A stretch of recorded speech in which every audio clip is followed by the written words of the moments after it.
Paul Lombardo, everybody. What a guy. God damn.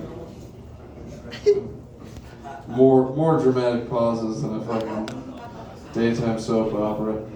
You know, when he was born, he fell right through the doctor's hands. Onto his head. That's why it pauses like that. Alright, on deck is Brody. Come to the stage next, Cole Scoble.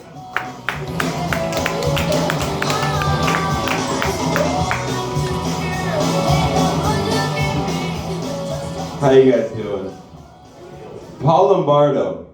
You kind of look like if Jesse Pinkman and Walter White had a baby together.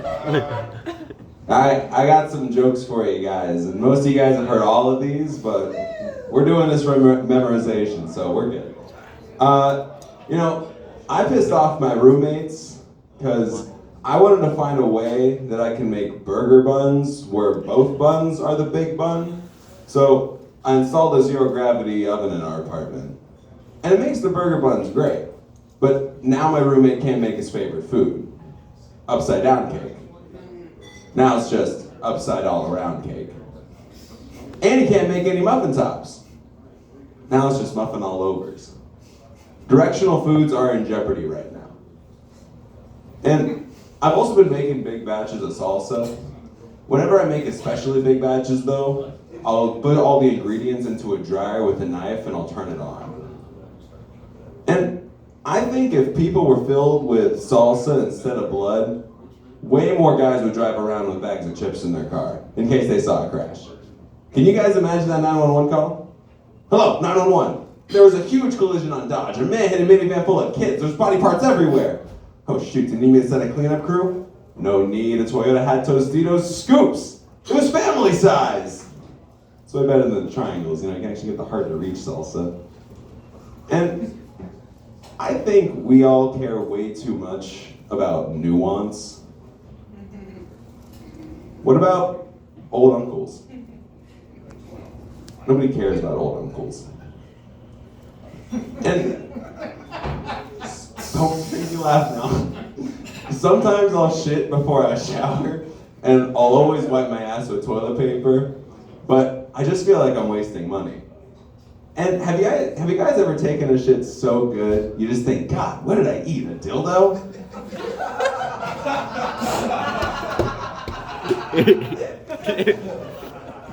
And I wish they'd put like straws in a fleshlight so at the end you can regain your electrolytes.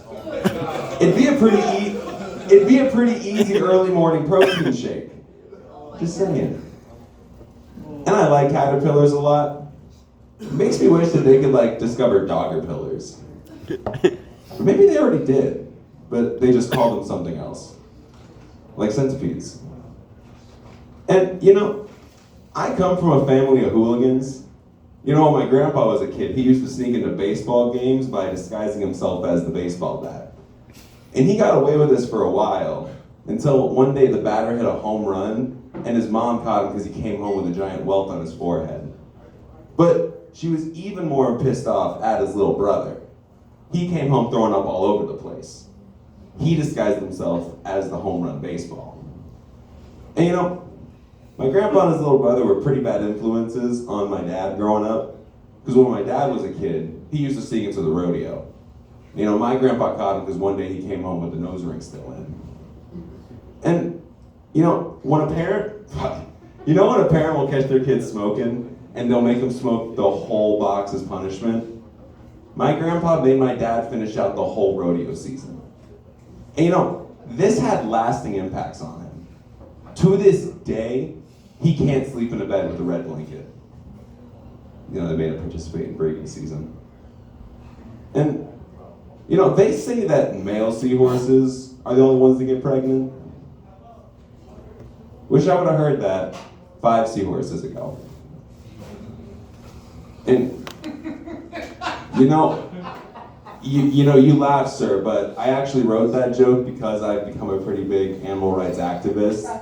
It's really not fucking funny, it's really kind of cruel, and it's an insane practice that still goes on today. And for my last little minute, I just wanted to make a little, stop fucking laughing about it. It's serious. I just wanted to make a statement about it. So the worst practitioners of animal testing is Animal College. Just last month, Animal College gave 800 dolphins the SAT, and the results came back wet. That's my time.